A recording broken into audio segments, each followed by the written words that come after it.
Hey there, it's Joe Sonical Disruptive. How are you? So I haven't posted a whole lot in the last few days. I've been extremely busy. But coming up in this video is a interview I did with the one and only Reb Beach.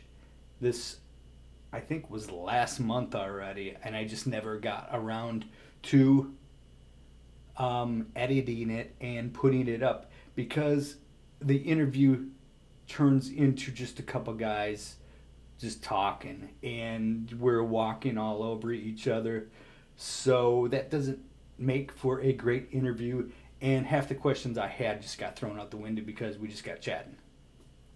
Anyway, great guitar player and just a great guy. So if you have any interest, go ahead and listen. There's no visual component except for some pictures I'll put up. But other than that, yeah, Reb Beach. He's got a new project. It's called Black Swan. I was going to do a review of this album, and, well, like this interview, I just lost track of time.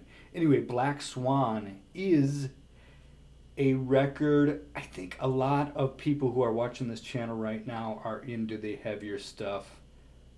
However, Black Swan is it's kind of your AOR kind of style music, but not really. It is good, very melodic, but it is heavy as hell sometimes. And Reb Beach on guitar. You got Robin McCauley. If you never heard of him, fantastic voice, man. He's got a killer voice. He was the singer of a couple MSG records back in the early 90s. So, and Jeff Pilson, the bass player from Dokken, or the former bass player for Dokken, and now the bass player for Foreigner. Anyway, great record all the way through, but this isn't a review. This is just an interview with Reb Beach. So, enjoy. So I listened to the new Black Swan release, Shake the World. Comes out on February 14th here. First off, the sound and the production is flawless. The playing is killer. Robin's voice, I haven't heard him since, well, I don't know if he's even done anything since MSG. I mean, he sounds the exact same as he did 30 years ago. His voice is my favorite part of the record. It's really good. Yeah, it sounds fantastic. Yeah. I wouldn't want anyone else on there. Yeah, it's really, really good. Really strong songs here. Oh, thank you. How did the band come together? Yeah, well, Pilson is a great producer and has his own studio at his house in L.A. He's done a bunch of projects with Frontiers Records, and he's good friends with the president of the label. And I think the president of the label said, hey, you want to do a project? While Jeff was out on the road with Foreigner and Whitesnake was opening. So when they talked about who to use on guitar, I think Jeff thought of me because I was sitting right there. So that's how that happened. And Jeff's best friends with Rob. Their families hang out together and stuff.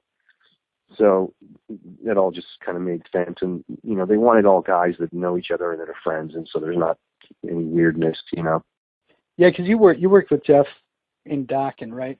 You guys did an album. I did, and that's why I did it. That's the reason I did it, because I wanted to work with Jeff again.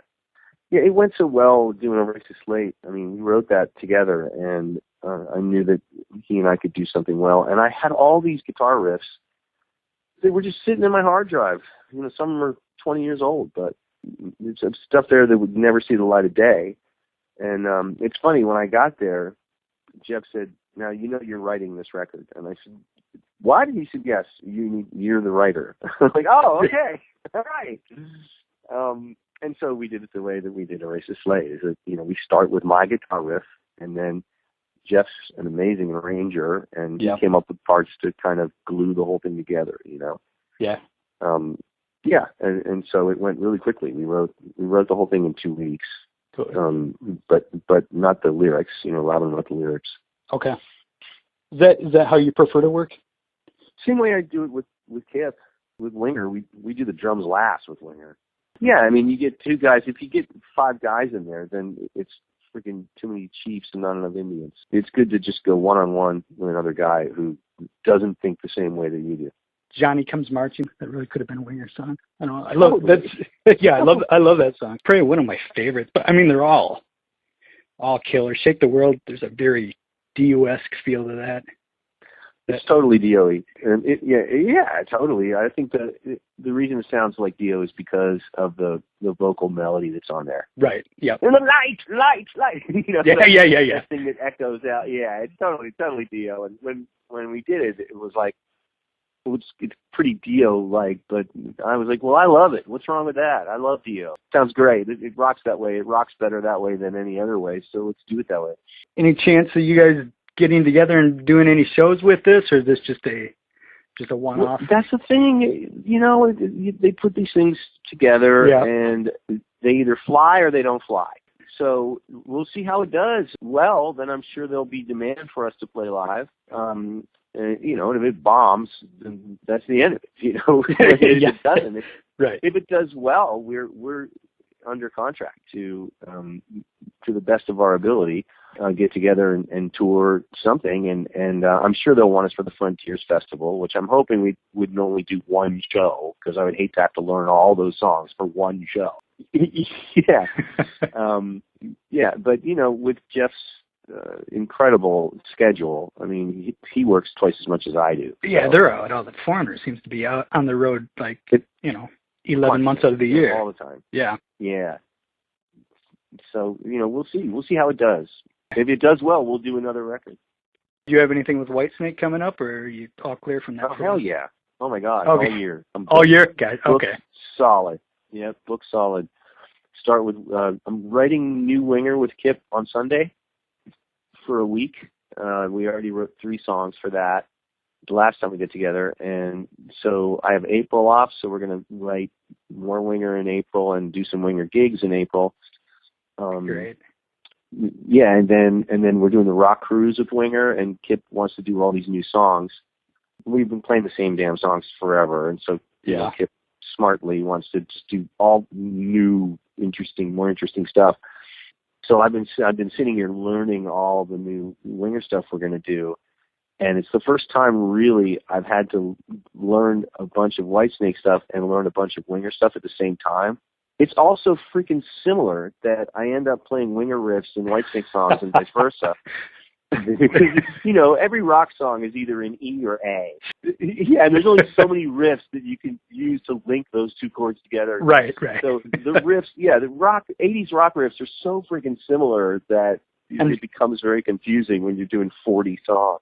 If I make a mistake, I have a pretty good way of covering it up. I just hit my whammy bar and do a dive bomb. There you go. I meant to do that. Totally meant to do that. There you go. Yeah, that's the way to do it. Yeah, till I get to the next section, just a long whammy dive. I was going to ask you about the Winger stuff. I had heard that you guys were in the process or going to be writing a new record here. So it's a challenge for sure. Writing with Kip is different than writing with anyone else. You write with David, and he's got his 3 chords, and you just make a lick out of it. Right. David plays his acoustic and sings you a melody, and then you've got to write like a more rock and roll, Les Paul through a Marshall way of playing what he played. But with Kip, we're way more progressive. So Kip has this complicated progressive stuff, and I try and put the reins on him a little bit, and say, well, can't we just kind of just play this chord and hold it out a little longer, just to make it not so weird. But that's why we're so good together, because we're complete opposites in every way, in our personality. And I was going to say, it's got to be weird going from working with David Coverdale to working with Kip. They seem very opposite. Totally opposite. Opposite musically, and like I said, David's just 3 chords and that's it. And Kip is, Kipsolidian chords and diminished 7 chords. Yeah. And I only like soloing in the same key. Like, don't change a key on me ever, or you'll have to hum it to me. Yeah. Right. Has it gotten more kind of complex since he's really gotten deeply into the Yes. classical? Yep. Okay. Yeah, it has, but he also knows that, the fans want to rock, and we got to play the stuff live, and, we still want our big choruses. I mean, the Wingers always had big choruses. In my opinion, Wingers never made a bad record. I mean, if you listen to any Winger record, it's a good record. There's always good stuff on. The bar is super high with Kip Winger. Absolutely. Super high. I completely agree. So 89, you're basically, what was that ride like? It seemed like overnight you guys were all over MTV, and I think it was 89, wasn't it? It was the first one? Yeah, it was the end of 88. So if we came out of 86, I'd be a millionaire. Yeah, right. And yeah, yep. And had I known I was that hot, I would have gotten laid a lot. Yeah, I'm surprised. Yeah, still the late 80s. I didn't know I was that hot, man. Yeah. There's all these people on the internet going like, God, Reb Beach was so hot. I'm like, God, I was hot. Damn it. I wish I had that confidence, Yes. I was a shy little dude, Yeah. Did that change your personality at all, or going from, like an overnight rock star? I mean, how do you deal with that? It didn't feel like overnight. It took a long time for us to even go gold, Okay. Even though our first show was opening for the Scorpions at the Enormo Dome in Milwaukee. We paid to get on that tour because we were almost over. If it wasn't for one showing of Madeleine, I think it was 2 a.m. It was the end of Headbangers Ball. If it wasn't for that one showing, we were done. Our album was over. So it was just lucky that Rod knew someone at MTV. Said, okay, we'll put it on last. Then you guys must have Headbangers Ball. And that next morning, they got flooded with calls for Madeleine, and that's how that happened. And we hired 40 people to get in a room and call the radio stations and request the radio stations. We had a list. It was called the Boiler Room. We had 40 people. Wow. And including all of our parents and our sisters and brothers calling in. And they'd call in to freaking, Kentucky. Say, hey, can you play? And they'd be like, what high school did you go to, or like you call in and they'd say, you won! You have to hang up. Yeah, because you guys must have toured a second time then with that record, because I think it was one of my first concerts I went to by choice. I'm pretty sure it was off your debut. I know you had Extreme. It was Cinderella. It was either Cinderella, Bullet Boys. Yeah, it was Bullet Boys and Extreme Kiss. Open for you. Wait a minute. If Extreme opened for us, then it was Winger headlining. Yeah. Short-lived tour. Yeah. That was it was in Madison, and it was Madison, Wisconsin. And Extreme, I don't think was it Bullet Boys? Because you might be thinking of something else. Tangier was the band who was opening on that tour. Oh, was it? Okay, could be. Yeah. Yeah, and Extreme, every night they would play this song where people would go crazy. And Kip was like, here's what you got to do. You got to go to a radio station every morning and play that freaking song on the acoustic at every radio station that the town we went to. And so they did.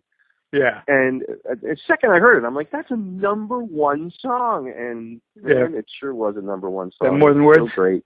Yeah. Yeah. We knew it was gonna be huge. It's like, that song is insane. That's just cool. Great band, Extreme. Really, really cool. Cool with the Nuno. How can he be that awesome? Pisses me off. Yeah. Yeah, he's a killer player. But so are you. I think you two out of that era are two of the people who I can recognize kind of they're playing right away, Do you have any advice to getting that? I play guitar badly myself, but any advice to finding your own sound and your own style? Someone asked me before, what's your background in music? And I said, honestly, it was just that I was born with a great ear. Like, thank you, God, for giving me this great ear. And I just always had the great ear. I was 4 years old, and Mannix came on the TV. It was like an old show, like a detective show, Yeah. Yeah. And I played it on the piano instantly, and my parents thought I was a child prodigy, and it turns out I wasn't a child prodigy. I was just, I just had a great ear. Yeah. And so, when I taught myself to play the guitar, I just taught myself my own way of playing. No one showed me. Okay. And so, when I hear notes, I have my own vibrato that I hear in my head, and that I just try and transfer into my fingers. And that's kind of how it happened, is that I just taught myself, Okay. So are you fully self-taught, or did you take lessons after? Or No. Oh, okay. No. So, and I never practice, and I never have a guitar with me. I don't play guitar unless I'm on the road. Oh man, that's crazy. So going into that first Winger record, were you all schooled up on music theory and modes and everything, or was it mainly? No, I don't know anything about that stuff. Really? Almost zero. Wow, that's crazy. Well, I'm the music director for Whitesnake, so I know a little bit. Yeah. Enough to get by, Yeah. But I went to Berklee College of Music for 2 semesters. Right. But I never went to class. And I had my roommate did all my homework for me, and I'd pay him in slices of pizza. Gotcha. And but I got a lot out of Berklee because there was a million musicians there, and I learned from them jamming in the jam rooms at Berklee. That's where I learned a ton of how to play funk and all that stuff, and it really helped me when I started doing sessions in New York City for like the Bee Gees and Chaka Khan and all that stuff. So you were doing that before Winger then? Session work? I was a session player, yeah. I did okay. Kenny Loggins and Roger Daltrey. And, seriously? I didn't. Just a million records. Well, what it was I was playing in the top 40 band in Fort Lauderdale. Okay. And this guy who my mom knew was a manager, and I needed a manager. So he managed me. I quit the band in Florida, and the lead singer punched me right smack in the face. It's the only time I've ever been hit. Because I wrote all the songs in the band. Anyway, I got to New York City. I got a job as a singing waiter and hung around music stores. And I heard about an audition for Fiona on Atlantic Records. Yeah. And so it was out in the Long Island. So I got on a train, went out to Long Island. And when I went into the audition, there was all these guys with like spandex and huge hair.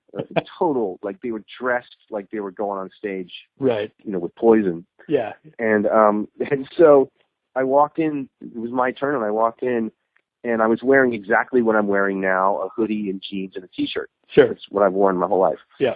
And they were all wearing a hoodie and jeans and a T-shirt. And the bass player said, "If you can play guitar, you're hired." So I played, and that was my foot in the door, because Bo Hill was the producer. But at the end of the record, when I played all the guitars on the Fiona record, replacing like Rick Derringer, they had all these great guitar players on there that wasn't right, Bo came up to me and he said, "Listen, it's time for you to get paid. I don't want to insult you, but how does $500 sound?" And I said, $500? Oh my God, I've never even seen $500. And he gave me $500 in cash. Yeah. Which was like $1 million to me. Sure. And then he spread the word to the other producers. There's this kid who's a nice kid and funny and great player, and he'll do it for $500 the whole album. So I did all kinds of records. Right. Yeah. But then finally figured out about the union and all that. Yeah, but also Kip Winger was Bo Hill's bass player. It was totally Bo's idea. You and Kip should write, and I hated Kip and he hated me. We're opposites. He's my best friend now, but he puts me in my place every couple of days. Because he's crazy into the music theory, isn't he? I mean, he knows like every. Oh yeah. Yeah, and then that must be why it's so good. I mean, it's got to be that. No, but I mean, just he's a leader. He's a teacher. He's a theologian. I'm just a beer drinking slob. With a good lazy bum with a great ear. Right. Yeah. Okay. And it works well because he can just mold me any way he wants. Just definitely form me into whatever you want. So what's the any idea what the new Winger stuff is? There's 3 ideas. One's killer. One's really, really good. Total radio, big chorus, but wicked guitar riff, old school. And then there's the real Kip Wingery stuff that's very for the musician, by the musician. Right. Super cool riffs. It's very, very Winger. So it's going to be, I think it's going to be very similar to stuff we've done in the past. Yeah. But you never know, where it's going to go. Kip's so unbelievable. He hears the whole record. Like he did that one record that was it was for the troops. It was like Winger 4. Oh yeah. Great record. He heard the whole album. He's like, I hear this whole record, and told me what to play. And that was his record. Karma was more me. Okay, yeah, Karma. Karma and the latest one. I mean, all of them, but Winger's one of those bands that I feel have gotten better. I mean, with each record, it seems like there's, I don't know, I'm liking it more. Right on. I'll tell Kip you said that. Kip will like that a lot. That's great. Yeah. But the bar is very high. So you're always a little nervous when you're writing a Winger record. Like, oh Jesus, this has got to be really good, or forget it. When you sit me and Kip down in a room, as soon as we play 3 notes, it sounds like, oh, that's Winger. Yeah, you have a solo record. Is that true? I do. Yeah. Okay. I wanted to get that in. Solo record coming out for sure. It probably in the fall. Okay. Very good. Instrumental, just great soloing, nice music. It's not it's rocking, but it's not like like weird. Sure. Yeah. It's just like my stuff, man. Straight ahead, cool. Very liftable, and hooky as hell. Nice. Okay. Yeah, I wanted to get that in. I had heard that. Just wanted to make sure. So you bet. All right, man. Thanks a lot. Yeah. Thanks for your time. See you soon. All right, you bet. Bye.